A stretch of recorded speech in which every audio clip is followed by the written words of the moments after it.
হাম উপসর্গে ময়মনসিংহ, সিলেট, বরিশাল ও কুমিল্লায় 7 শিশুর মৃত্যু হয়েছে। হাসপাতালে ভর্তি হচ্ছে নতুন নতুন রোগী।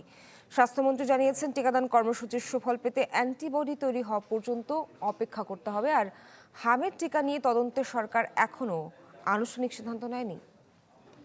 সময়ের সাথে সাথে দেখা দেয় নিত্য নতুন প্রয়োজন। রেডি থাকতে হয় প্রতি মুহূর্ত।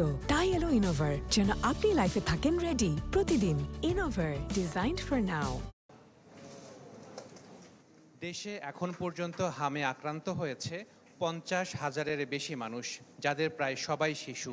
মৃত্যুও ছাড়িয়েছে 400। আতঙ্কে অভিভাবকরা আর হিমশিম স্বাস্থ্যকর্মীরা।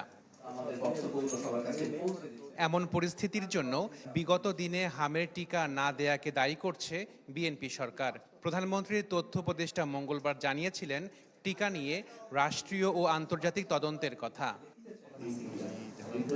কিভাবে হবে এই তদন্ত, কারা থাকবেন কমিটিতে, কিংবা কবে থেকে শুরু হবে কাজ, সচিবালয়ে এ প্রশ্ন করা হয় স্বাস্থ্যমন্ত্রীকে। জানান, আনুষ্ঠানিকভাবে তদন্তের বিষয়ে এখনো কোনো সিদ্ধান্ত হয়নি।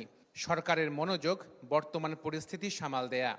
আমরা এখন ব্যস্ত to prevent, to face the problem, to give the treatment vaccine to the people.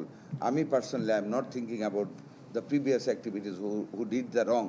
সেটা খোঁজার আগে আমার মানুষকে, আমার বাচ্চাদেরকে, আমার মায়ের বুকটা ভরা রাখতে হবে।